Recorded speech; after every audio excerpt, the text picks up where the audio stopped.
população, a grande parte da população da massa de trabalhadores que vive nas periferias não tem acesso ao Estado. O Estado não é feito para eles, né? Eles não têm os direitos de cidadão que atinge uma parte da classe média.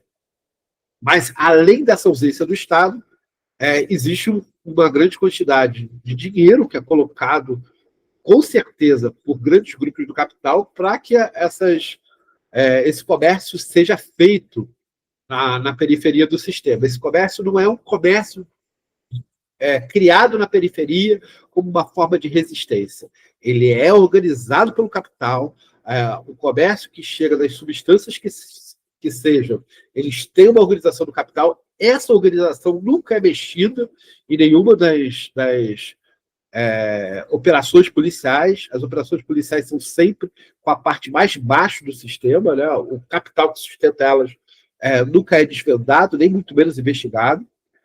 E o objetivo mais forte da presença dessa guerra às drogas, pelo menos nas periferias do Rio de Janeiro, tem como objetivo principal, na verdade, criminalizar a pobreza, né? Manter um estado de terror constante em cima das partes mais marginalizadas e periféricas da sociedade, para impedir que exista uma organização da classe trabalhadora que venha a trazer uma outra forma de organização social diferente dessa que está aí, né?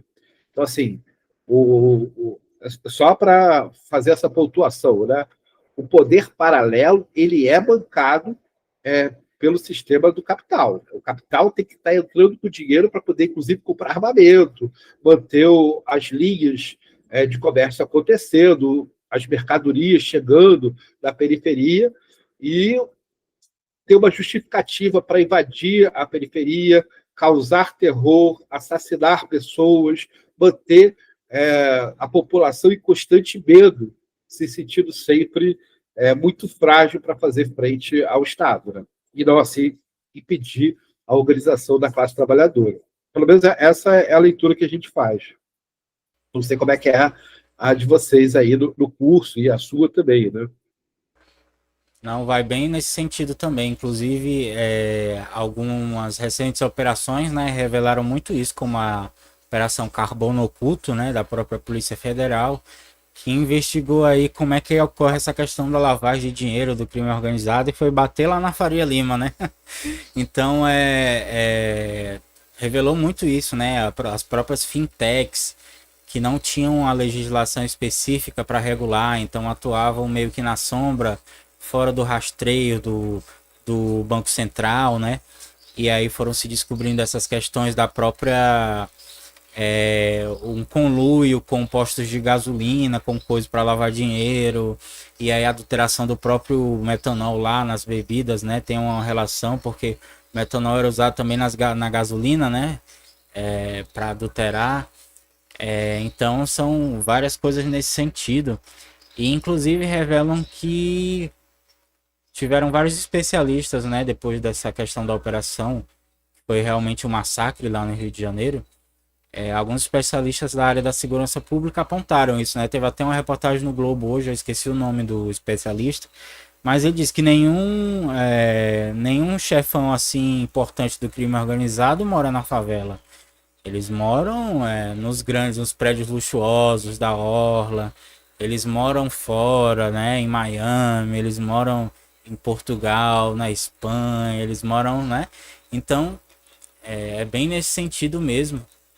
E é importante, até saiu uma pesquisa recente, né, que deu o que falar, que foi daquele, não lembro agora se foi do Paraná Pesquisas ou foi outro instituto, né, que disse que a maioria da população apoiou a questão lá da operação no Rio, e aí depois saiu do Datafolha dizendo que 77% das pessoas, né, apoiam mais essa questão da operação de inteligência, né, de rastreio, de prisão mesmo dos líderes da alta cúpula, né, e rejeita essa questão mesmo do sangue, né, que fica evidente. E aí é muita, até mesmo, eles têm de certa forma, eu vou puxar um pouco aqui, o Gramsci, né, questão dos intelectuais que o Gramsci fala, de certa forma, e também até o poder da mídia, né, nessa questão de formação da hegemonia da classe dominante.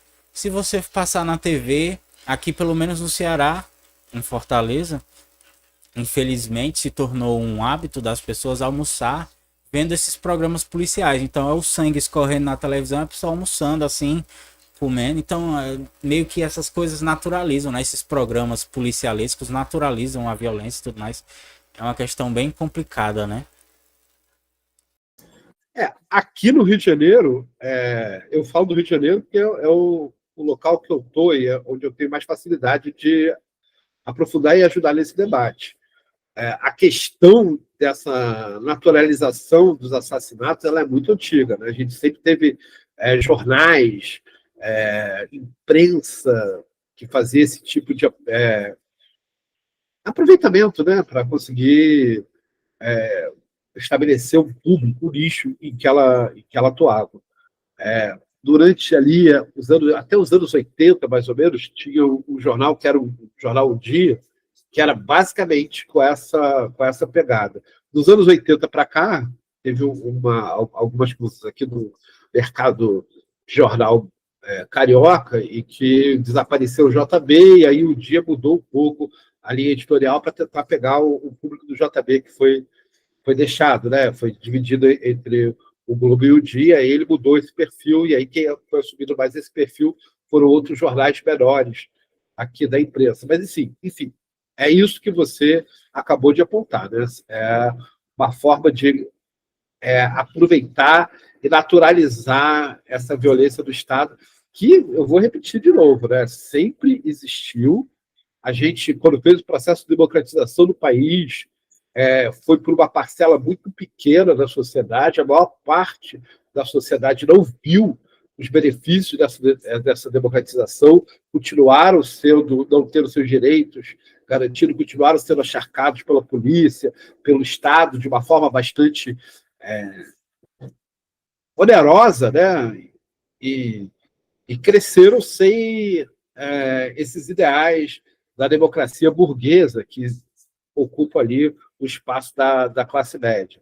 Agora, eu acho que, além dessa questão que a gente está vivenciando aqui no Rio de Janeiro, que a gente vive aí no Ceará, no Brasil, de uma forma intensa, a gente tem que levar em conta também o processo que está acontecendo no mundo. Eu acho que, assim, vou repetir de novo, o que acontece em Gaza hoje, a forma como está sendo massacrado e exterminado, fazendo genocídio de uma população de civil que não tem nem exército, e isso está sendo feito com o apoio do Estado mais poderoso da democracia burguesa ali, que é o Estado do Trump, dos Estados Unidos, e isso tudo tem como objetivo naturalizar para todos nós o processo de genocídio por parte do Estado, que, na verdade, é o que produz o fascismo. Vou só lembrar que ali nos anos 90, algo bem menor do que aconteceu agora com o Cláudio Castro foi o massacre de Vigário Geral, e a população inteira ficou contra a ação do Estado naquela ocasião.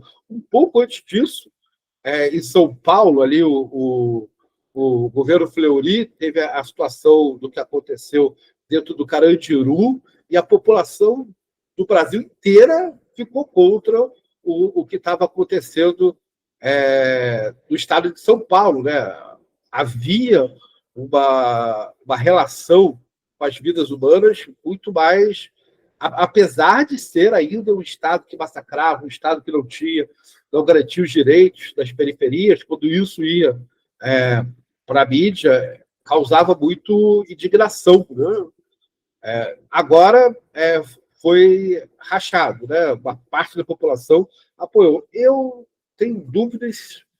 Eu sei que saíram as pesquisas, mas eu tenho dúvida se a população inteira apoia, de fato, essas ações, porque, na verdade, o Estado provocou o processo fez um ataque ao crime organizado da periferia e provocou a reação, né, desse crime organizado, que inviabilizou a cidade, colocou todo mundo em risco, colocou as vidas, inclusive da classe média, em risco também, né? Embora, por incrível que pareça, o crime organizado tenha tido o cuidado de fazer ações violentas contra as coisas, mas não fez ação violenta contra as vidas, né? Poderia ter sido um massacre muito mais intenso no Rio de Janeiro se o o crime organizado tivesse, de fato, resolvido não levar as vidas civis em consideração. Eles derrubaram ônibus, quebraram e queimaram, mas não houve o ataque às vidas humanas de fato, foi mais aos objetos, diferente das forças policiais, que essas sim saíram atirando indiscriminadamente dentro das regiões periféricas. E quem mora na periferia, que vivenciou a entrada da polícia, que viu mortes acontecendo ali, fatalmente sabe que esses 130 óbitos não foram de 130 pessoas envolvidas no tráfico, porque ali tem bastante vida. Eu acho que todas as vidas são inocentes, porque mesmo as pessoas do tráfico, como você falou, só é a opção de vida que se abriu para eles, porque não é ninguém da grande organização, digamos assim, do processo que foi assassinada ali, daquele processo, do que o Cláudio Castro fez na terça-feira. Né?